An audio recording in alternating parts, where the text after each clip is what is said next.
ሰላም ጤና ይስጥልን ተመልካቾቻችን ከአንከር ሚዲያ ዝግጅት ክፍል ያክብሮ ሰላምታችን እናቀርባለን። ከፋኖ መንደር የተሰኘውን መርሃ ግብራችንን ነው ይዘን የቀረብነው። ከሰሞኑ በተለያዩ የአማራ ቀጠናዎች የተደረጉ የሉና ተጋድሎችን ባገኘናቸው መረጃ ላይ መነሻ አድርገን ነው ዝግጅቱን ያጠናቀርነው። ጮቄ ተራራ የአብይ አህመድ አገዛዝ በለስ ቀንቶኛል በሚል መጠነ ሰፊ የድል ብስራት ሲያሰማ የከረመበት ቀጠና በፋኖች የበላይነት ዳግም መያዙ ተገልጿል። ጮቄ ተራራ ላይ ሰሞኑን በተካሄደ ውጊያ የአገዛዙ ሰራዊት ከበድ ያለ ኪሳራ እንደደረሰበት ነው መረጃዎች የሚያመለክቱት። ወሎ ሰሞኑን በርካታ ወደ ውጊያዎች ሲደረጉ መሰንበቱ ታውቋል። በሸዋና በጎንደርም በተመሳሳይ የአማራ ፋኖ ብሔራዊ ንቅናቄ ውጊያዎችን በማድረግ በአገዛዙ ሰራዊት ላይ ድልን መቀዳጀቱን የሚያሳዩ መረጃዎች ነው እንደ መሰንበቻው ዛሬም የደረሱን። የዘውትር ተሳታፊያችን እነዚህ መረጃዎች ሰብስቦ በቅደም ተከተል ያካፍለናል። ሌሎች ጉዳዮችንም እናነሳለን። የአብይ አህመድ አገዛዝ በጡረታ ለወጡና ለተሰናበቱ የመከላከያ መኮንኖች ጥሪ አድርጓል። አፈሳም በመላው ኢትዮጵያ እየተካሄደ እንዳለ ነው መረጃዎች የሚያመለክቱት። እነዚህን ጉዳዮች ይዘን ወደ እናንተ መተናል። የዘውትር ተሳታፊያችን በያዛቸው የአውደ ውጊያ ውሎችን የሚያሳዩ መረጃዎች ዝግጅታችን እንጀምራለን። መልካም ቆይታ።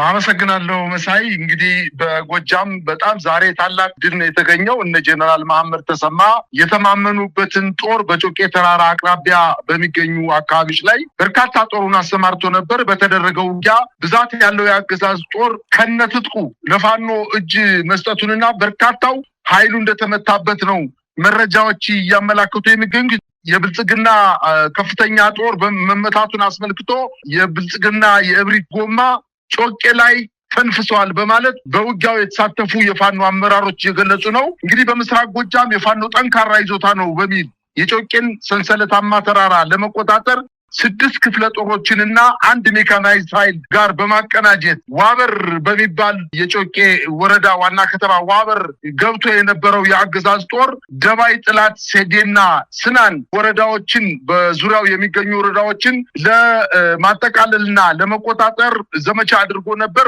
እንግዲህ የፋኖ ኃይሎች በመልሶ ማጥቃት ከፍተኛ ወታደራዊ ኪሳራ አድርሰውበት አካባቢውን ጥሎ በመሸሸት ላይ እንደሚገኝ በተለይ በተደረገው ውጊያ የዋበር ከተማን መልሶ 54ኛ የፋኖ 54ኛ ክፍለ ጦር ከተማዋን መቆጣጠሩና እነዚህ የተጠቀሱ ደባይ፣ ጥላት፣ ሰዴና ስናን ከተሞችን ሳያስደፍሩ ነገር ግን በመከላከያ ተይዞ የነበረው የዋበር ከተማን በ54ኛ ክፍለ ጦር መልሰው በቁጥጥራቸው ስር ማድረጋቸው ታውቋል። እንግዲህ በተደረገው ውጊያ 1 ድሽቃ፣ 1 ብሬን፣ 1 ስናይፐር፣ 5 የሞርተር ቅንቡላ፣ 42 ክራሽ፣ 1 አይኮም መገናኛ ሬዲዮ፣ 18 ኤፍ1 ቦምቦች፣ 32 ወታደራዊ ሻንጣ፣ በርካታ የዲስቃና የብሬን ጥይቶች፣ ብዛት ያለው የክላሽ አስቃጥላ ጥይቶች መማረክ መቻላቸውና በተለይ ዋበር ላይ በተደረገው ውጊያ የ10ኛ ክፍለ ጦር 4ኛ ሬጂመንት የሆነው የአገዛዙ ጦር ከናመራሩ ሙሉ በሙሉ መደምሰሱን ለማወቅ ተችሏል። እንግዲህ የጀነራል ሶፊያ በክሪን ትዕዛዝ ተቀብሎ በእነማይና በእናርጅናው ጋር የተንቀሳቀሰው የአገዛዙ ጦር በአማራ ፋኖ ብሔራዊ ንቅናቄ 64ኛ ክፍለ ጦር ተመቶ እንደተመለሰ መረጃዎች ያመላክታሉ። በዚሁ አካባቢ በተለይ ከወይራና ከደብረ ወርቅ አቅጣጫ 2 መድፍ ጠምዶ ጥቃት የከፈተው የአገዛዝ ጦር የዙ 23 ተኳሹ የፋኖ በአልሞ ተኳሾች መመታቱን ተከትሎ በደረሰው ድንጋጤ የአካባቢውን ለቀው ለፋኖ አስረክበው መሸሻቸውን ነው እንግዲህ ለማወቅ የተቻለው። በአጠቃላይ በዚህ ቀጠና አሁንም ከፍተኛ ውጊያ እየተደረገ ሲሆን ከቁይ ከተማ ተነስቶ ወደ ናብራ የተንቀሳቀሰው የአገዛዙ ጦርም እንደዚሁ በ24ኛ ክፍለ ጦር በተፈጸመበት የመልሶ ማጥቃት እንቅስቃሴ ተመቶ ወደ መጣበት ቁይ ከተማ መመለሱን ነው መረጃዎች እያመላከቱ የሚገኙት። በሌላ ዜና እንግዲህ በጎንደር አሁን ማምሻውን የደረሰኝ ዜና እንደሚያመለክተው በምዕራብ ጎንደር ዞን የቋራ ወረዳ ዋና ከተማ የሆነችውን ደለጎን የፋኖ ኃይሎች ዛሬ ማምሻው መቆጣጠራቸውን አስታውቋል። እንግዲህ ከሽንፋ፣ ከበሙር፣ ከቀዝቀዝና እንደዚሁም ከደለሎ ቁጥር 1 አቅጣጫ የፋኖ ኃይሎች በአራት አቅጣጫ በከተማዋ ሰፍሮ የሚገኘውን ጥምር የአገዛዙን ጦር በማጥቃት በሰነዘሩት እንቅስቃሴ የማጥቃት እንቅስቃሴ በከተማዋ መሽጎ የነበረው ሁለት የአገዛዙ ክፍለ ጦር በአብዛኛው መደምሰሱና ከተማዋን ተሸንፎ ለፋኖ ኃይሎች ለቆ መውጣቱን ነው መረጃዎች የሚያመላክቱት። እንግዲህ ጦርነቱ ወይም ውጊያው እየተደረገ ባለበት ሰዓት ነው የመረጃ የደረሰኝ። በአጠቃላይ የፋኖ ያገኙት ድል ቦታውን ከመቆጣጠር በተጨማሪ ሌሎችንም ወታደራዊ እና ቁሳዊ ክሳራዎችን እንደደረሰኝ የማቀርብ ይሆናል። በዚሁ አቅጣጫ እንዲሁ ዛሬ ነሐሴ 11 በጎንደር ጠቅላይ ግዛት በላይ ዘለቀ እዝ ዳግማዊ ቴዎድሮስ 5ኛ ኮር አካል የሆነችው ጥቁር አንበሳ ክፍለ ጦር በማዕከላዊ ጎንደር በበለሳ ቀጠና ከደጎማ አርባያ ጎሃላና አካባቢው በግዳጅ አፍሶ ወደ ወታደራዊ ማሰልጠኛ በ20 ካሚዮኖች ጭኖ በወታደራዊ አጀብ ሲጓጓዝ በነበረው የአገዛዙ ጦር ላይ የፋኖ ኃይሎች የደፈጣ እና ድንገተኛ ጥቃት በመክፈት የአካባቢውን ወጣቶች ሙሉ በሙሉ ማስለቀቅ መቻሉና አጅቧቸው ሲሄዱ የነበሩት የመከላከያ ኃይሎች ተመተው መበተናቸውን ለማወቅ ተችሏል። ከአዲስ ዘመንና ከአካባቢው ይህንን ኃይል ለማስለቀቅና የተበተነውን ምልምል ወታደር መልሶ ለመያዝ ጥረት ቢደረግም ነገር ግን የፋኖ ኃይሎች ባደረጉት ከፍተኛ የማጥቃት እንቅስቃሴ ወደ የቤተሰቦቻቸው ለመላክ እንደቻሉ ነው መረጃዎች የሚያመላክቱት። በሌላ ዜና እንግዲህ በጎንደር ቀጠና ይሄ ሆኖ እያለ በሰሜን ወሎ ድላንታ ወረዳ ዛሬ ተረፌና ፀሐይ መውጫ በተባሉ አካባቢዎች ከሰዓት በኋላ ጀምሮ የፋኖ ኃይሎች ከፍተኛ የተባለለት የመልሶ ማጥቃት እንቅስቃሴ መጀመራቸው ታውቋል። እንግዲህ ከባለፈው ሳምንት ጀምሮ አካባቢውን ለቆ የወጣው የመከላከያና የብልጽግና አመራር በተለይ ተረፌ፣ ፀሐይ መውጫ፣ ድላንታ፣ ወገልጤና እንዲሁም ዳውንትን መልሶ ለመያዝ በሚል በጣም ከፍተኛ ቁጥር ያለው የአገዛዙን ጦር በተለያየ አቅጣጫ አሰማርቶ ውጊያ የከፈተ ቢሆንም በመልሶ ማጥቃት ሙሉ በሙሉ መጥቶ የመለሰው መሆኑና በእጃቸው የነበሩትን ተረፌን፣ ፀሐይ መውጫን፣ ድላንታን፣ ወገልጤናና ዳውንትን ሳያስነጥቁ በእጃቸው አሁን ማስገብተው በመልሶ ማጥቃት አሁንም ወደ ሙሉ ማጥቃት ተሸጋግረው ከፍተኛ የሆነ ድል እየተጎናጸፉ እንደሆነ ለማወቅ ተችሏል። በዚሁ አቅራቢያ እንዲሁ በደቡብ ጎንደር በተለይ ጨጨሆ ዙሪያ ዛሬ ማምሻውን በአገዛዙና በፋኖ ኃይሎች መካከል ከፍተኛ የተባለ ውጊያ እየተደረገ እንደሆነ ለማወቅ ተችሏል። መሳይ፣ በሌላ ዜና በራያ ቀጠና በግዳጅ ላይ የሚገኙ የአገዛዝ ጦር ከስምሪት ቀጠና በመጥፋት የፋኖ ኃይሎችን በከፍተኛ ቁጥር እየተቀላቀሉ እንደሆነ ለማወቅ ተችሏል። ዛሬ ነሐሴ 11 2018 ዓ.ም የአገዛዙ የሰሜን ምስራቅ 802ኛ ኮር ከ48ኛና ከ58ኛ ክፍለ ጦር የተወጣጡ የአገዛዙ የመከላከያ ሰራዊት አባላት 18 ሁነው በርካታ የጦር መሳሪያዎችን በመያዝ በርካታ ተተኳሾችን በመያዝ የፋኖ ኃይሎችን መቀላቀላቸው ታውቋል። እንግዲህ ከ3 ቀን በፊት በዚሁ ቀጠና በቆቦ አካባቢ ከ35 የሚሆኑ የአገዛዙ ጦር አባላት ከነሙሉ ትጥቃቸው የፋኖ 102ኛ ኮርን መቀላቀላቸው ይታወሳል። በጣም ነው ማመሰግነው። እንግዲህ ባለፉት 2 እና 3 ቀናት በተለያዩ የአማራ ክልል አካባቢዎች የተካሄዱትን የሉና ተጋድሎዎችን በተመለከተ ዝርዝር መረጃዎችን ነው የሰማነው። እንደው ጮቄ ተራራ ላይ የተደረገው ውጊያ እንደምታስታውሰው በቅርቡ የማምር ተሰማ ምስራቅ እዝ ከፍተኛ ዝግጅት አድርጎ ይሄ ጮቄ ተራራ የፋኖ ዋና ይዞታ ነው፣ ይህንን ተራራ ከተቆጣጠር ነውና የፋኖን ይዞታ ካወደም ነው ፋኖ የሚባል ከዛ በኋላ ለኛ ስጋት አይሆንም በሚል ነበር የገቡት። ነገር ግን እንደሰማነው ከሆነ ጮቄ ተራራ አናት ላይ ወጥተው የአብይ አህመድ ወታደሮች አካባቢውን መቋቋም አቅቷቸው ከፍተኛ ብርድም ስለነበረ ስጋት ውስጥ እንደገቡና በዚህም የተነሳ ባለው የአየር ንብረት ምክንያት መልመድ ያቃታቸው በርካታ ወታደሮች ምድብ ቦታቸውን ጥለው መጥፋታቸውን ነው የተገለጸው። እንግዲህ 2 ሳምንትም አልሆነውም ያዝነው ተቆጣጠር ነው ብለው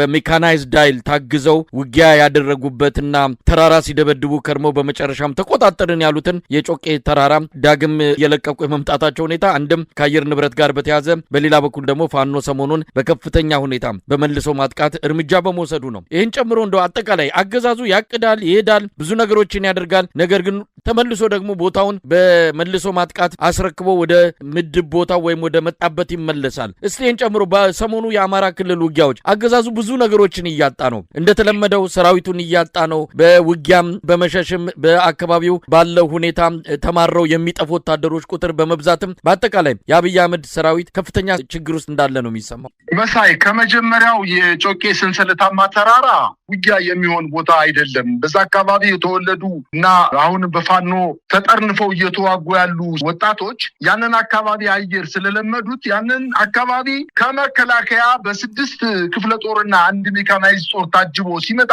ምንም አይነት ውጊያ አልተደረገም። መጀመሪያ ከፍተው ነው ያስገቧቸው። የፋኖ ኃይሎች ይህን አየር ንብረት መቋቋም የማይችሉ በመሆናቸው መከላከያው የማይችል በመሆኑ ስላወቀ መጀመሪያ ከፍቶ ነው ያስገባቸው። ከፍቶ ካስገባቸው በኋላ የጮቄን ተራራ ላይ ካናቱ ላይ እያሉ ዋበር ከተማንም እንዲሁ ለቆ ከበባ ካደረገ በኋላ ተደራጅቶ ለማጥቃት ከአካባቢው ለመውጣት በዙሪያው የሚገኙ ወረዳዎችን በተለይ ደባይ ጥላትን፣ ሰዴን፣ ስናንን እነዚህ ለመቆጣት ለመያዝ ጥረት ቢያደርግም ነገር ግን ከፍተኛ ክሳራ ደርሶበት ነው ከአካባቢው የወጣው። እንግዲህ እንደሚታወቀው ድሽቃ ተማረከ ማለት እንግዲህ ሰራዊት ፈርሷል ማለት ነው።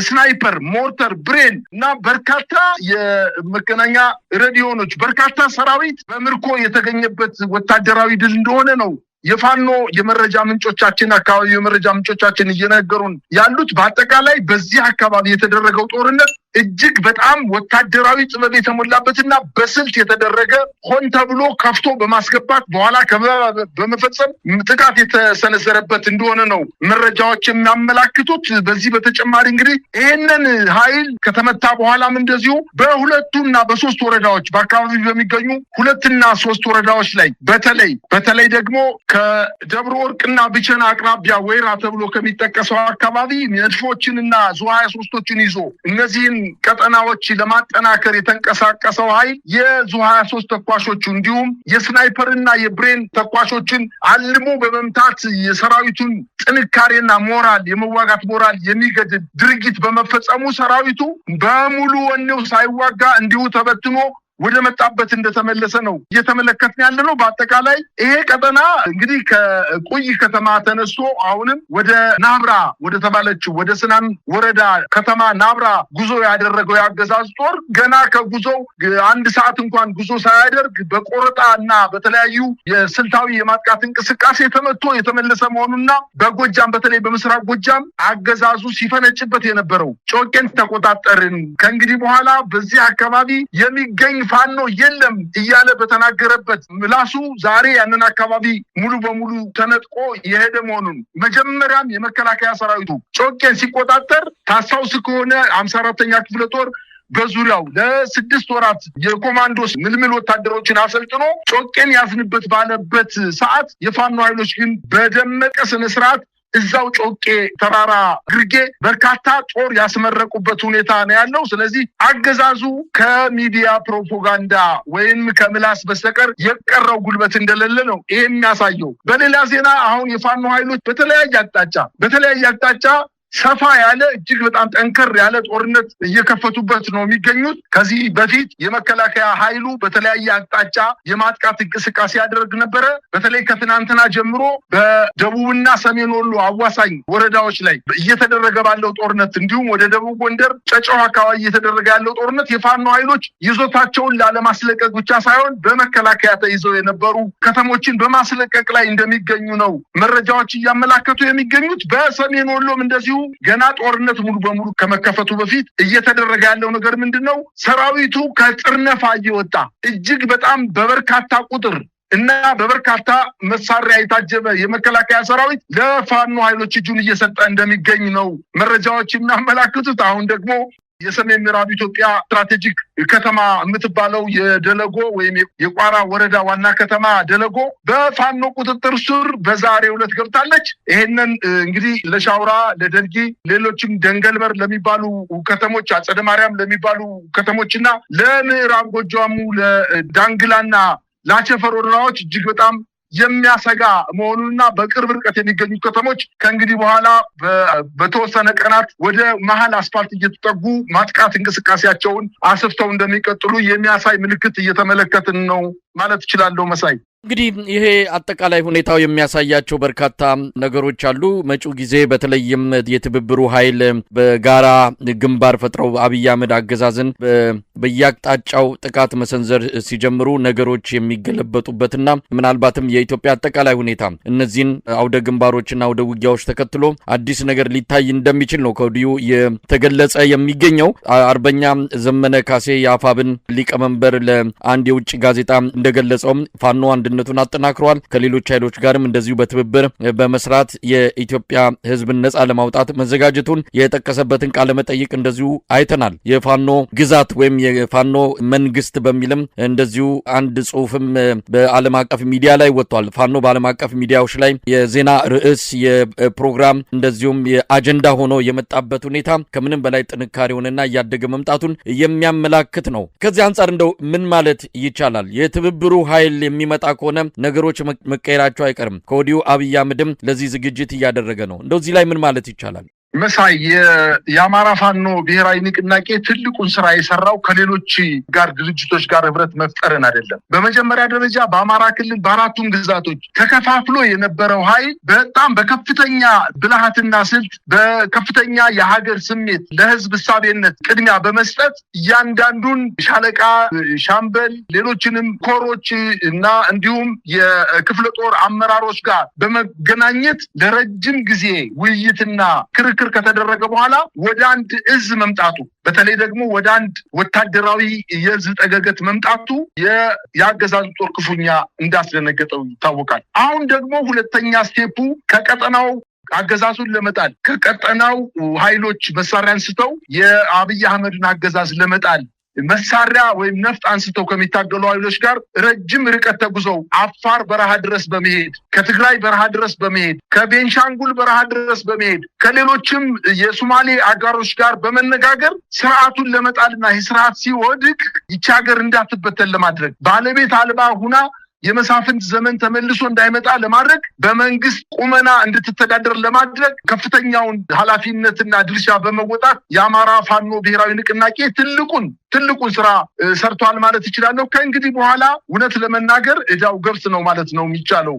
ምክንያቱም መጀመሪያ አደረጃጀት ችግር የሌለበት አደረጃጀትን ከተፈጠረ በኋላ ወደ ሙሉ ማጥቃት ለመሄድ ሲነሱ ከፊት ለፊታቸው የሚቆመው የአገዛዙ ጦር በሞራል የተሸነፈ በስነ ልቦና የደከመ ከውጊያ ቀጠና ጠፍቶ ወደ ቤተሰቦቹ ለመሄድ ባገኘው አጋጣሚ ሁሉ መሳሪያውን ሽጦ ልብስ ለብሶ ወደ ሰላማዊ ህይወት ለመመለስ የሚፈልገው ሰራዊት እጅግ እየበዛ እየመጣ ስለሆነ ከእንግዲህ ምናልባትም ጨርቅ ነው የሚሆንላቸው ማለት እችላለሁኝ። በአጠቃላይ የአማራ ፋኖ ብሔራዊ ንቅናቄ ሊቀመንበር አርበኛ ዘመነ ካሴ በውጭ ሚዲያ የሰጠው መግለጫ አንድም ጠብ የሚል ወይንም ይሄ ትክክል አይደለም የሚባል ነገር አይደለም የተናገረው። ሁሉም ነገር ከቀጠናው ኃይሎች ጋር በአንድ ላይ ተደራጅተን ጥቃት በመሰንዘር አገዛዙን ለመጣል ብዙ እንደማይቸግራቸውና ምናልባትም አሁን እየጨነቃቸው ያለው አገዛዙ ከወደቀ በኋላ እቺ ሀገር እንዴት ትቀጥላለች፣ ለአጠቃላይ ለኢትዮጵያ ብሔር ብሔረሰቦች ለኢትዮጵያ ሕዝብ በሰላም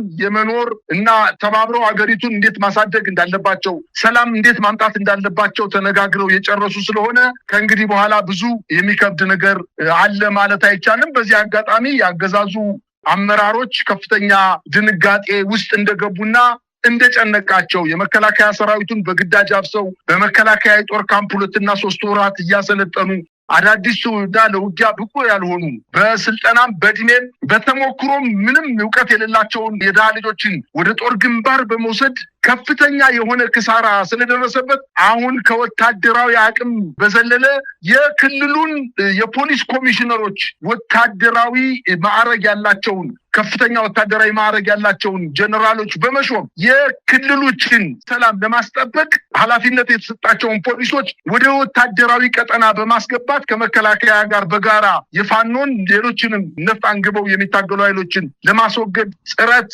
እያደረገ እንደሆነና ይህም እንደማይሳካለት ነው መገመት የሚቻለው። በአጠቃላይ ስርዓቱ የማምሻ እድሜውን ብቻ እየኖረ እንደሆነ ነው የምገነዘበው ማለት እችላለሁ። መሳይ እንደው በዚህ አጋጣሚ ሰሞኑንም በዜና እወጃችን ላይ እንደገለጽነው የአብይ አህመድ አገዛዝ በከፍተኛ ስጋት ጭንቀት ውስጥ ያለው የጡረታ የወጡ ጀነራሎችንም ጥሪ አድርጓል። እንደዚሁም በመላው ኢትዮጵያ በተለይም በደቡብ ኢትዮጵያና በኦሮሚያ ክልል አስገዳጅ የሆነ ብሔራዊ ውትድርና እያደረገ ነው። ህጻናት ወታደሮች ጭምር ታፍሰው ወደ ማሰልጠኛ ካምፖች እየተጓጓዙ ይገኛሉ።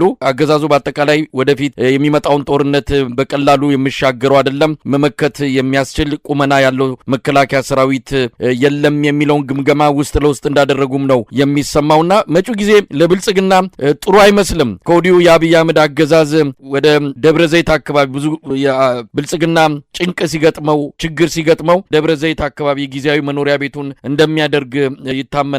አሁንም ደብረ ዘይት መመላለስ እንደጀመረ ነው አብይ አህመድ የሚሰማው። ስለዚህ ነገሮች በቀጣይ ለብልጽግና ከፍተኛ ችግር ይዘው የሚመጡ ምናልባትም ከስልጣን የሚፈናቀልበትና እድሜው የሚያጥርበት ሁኔታዎች ከፊቱ የተደቀኑ መሆናቸውን ነው መገመት የሚቻለው። እንደ ማጠቃለያ ምን ትላለህ መሳይ? አሁን እያየነ ያለው ጊዜ የ1982 እና 83 ዓመተ ምህረት የነበረውን የሻዕቢያ የህወሓትና የመንግስቱ ኃይለማርያም ወይንም የኢትዮጵያ ፌዴራላዊ ዲሞክራሲያዊ መንግስት ውጊያ እና አጠቃላይ ሁኔታውን እሱን የሚያሳይ ነው። በዛን ወቅት ብሔራዊ ውትድርና በግድ ወጣቶቹ በየትምህርት ቤቱ በየገጠሩ ከተሞችም ላይ ኮታ ተጥሎ አፈና ይደረጋል። ወጣቶች በየቀኑ ይታፈሱ ነበረ። ነገር ግን ወጣቶቹ ታፍሰው በመኪና ሲሄዱ ወደ ማሰልጠኛ ሲሄዱ ከማሰልጠኛ ለማምለጥ ከመኪና ላይ እየዘለሉ ይሞታሉ። ይሄን እኔ አይደለም ያልኩት፣ የሀገሪቱ ፕሬዚዳንት መንግስቱ ኃይለማርያም ኮሎኔል መንግስቱ ኃይለማርያም ያሉት። ከማሰልጠኛም እንዲሁ እየወጡ በወንዝ ይበላሉ፣ በዘንዶ ይበላሉ፣ ሌሎችንም ጉዳት ይደርስባቸዋል። ከነሱ የተረፉትን ደግሞ አሰልጥነን ወደ ውጊያ ቀጠና ስንወስዳቸው ከመኪና ላይ እየወደቁ ይሞቱብናል ብሎ የተናገረው ነገር ያለቀ ዘመኑ እንደሆነ እና እንደነበረ ማስታወስ እንችላለን። አሁን የገጠመው ይሄ ስርዓት የብልጽግና መንግስት የገጠመው ስርዓት እዛ ደረጃ ላይ እንደደረሰው ወጣቶችን ያለ እድሜያቸው ከእናቶቻቸው ጉያ እየነጠቀ ይወስዳቸዋል። ወጣቶቹ ከመኪና ላይ እየዘለሉ እያመለጡ ነው። በኦሮሚያ ክልል በተለይ በዱግዳ እንዲሁም በቦሰት ወረዳ በወለንጭቲ አካባቢ ከፍተኛ ቁጥር ያለው ወጣትን በመኪና ጭነው ሲሄዱ ከመኪና እየዘለለ በርካታ ወጣት እንዳመለጠ የተዘገበ ጉዳይ ነው። በአጠቃላይ ስርዓቱ የማምሻ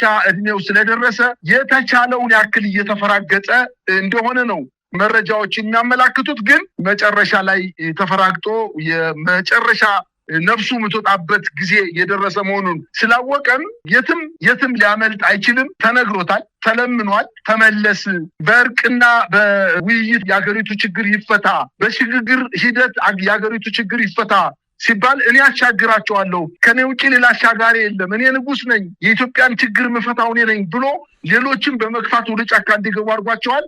ነገር ግን ያፈሰሰው ደም፣ ያቃጠለው ህዝብ፣ ያወደመው ንብረት በሙሉ መሬት ላይ ፈሶ የማይቀር መሆኑና ደብረ ዘይትም ሆነ አሶሳ ወይንም ሌላ ወደ ደቡብ አካባቢም ሂዶ ቢደበቅ ያፈሰሰው ደም የማያስመልጠው መሆኑና የንጹሃን ደም ተከትሎ እርምጃ የሚወሰድበት መሆኑን ነው መገመት የሚቻለው። በአጠቃላይ ስርዓቱ በመፍረስ ደረጃ ላይ የደረሰ መሆኑን ነው እኔ እየተገነዘብኩ የመጣሁት። መሳይ በጣም አመሰግናለሁ። እንግዲህ በመላ ሀገሪቱ እየተካሄደ ያለው ብሔራዊ ውትድርና በተለይም በኦሮሚያ ክልል ተቃውሞ ያቀረቡ እናቶች፣ ወጣቶች በአገዛዙ የታጣቂዎች የተለያዩ እርምጃ እየተወሰደባቸው ነው። ዛሬም በኦሮሚያ ክልል እንደዚሁ በሚሊሻ የተገደለ ወጣት አለ። ለውትድርና አፍሰው ሊወስዱት በሚልበት ጊዜ አሻፈረኝ በማለቱ ነው በጥይት የተገደለው። እንዲህ አይነቱን ግፍ በኦሮሚያ በተለያዩ ቀጠናዎች እንደዚሁ ተጠናክሮ የተካሄደ ነው የሚገኘው። እንዳልከውም ብዙዎች እንደሚስማሙበትም ብልጽግና ማምሻው እድሜ ላይ ነው ያለው። ጀንበሩ እየጠለቀች ናት። በዚህን ጊዜ ላይ ኃላፊነት የሚሰማቸው የብልጽግና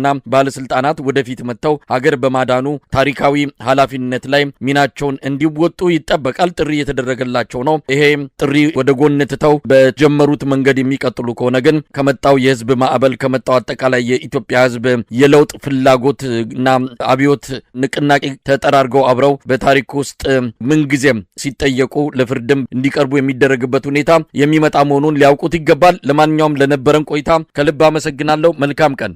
እኔም አመሰግናለሁ።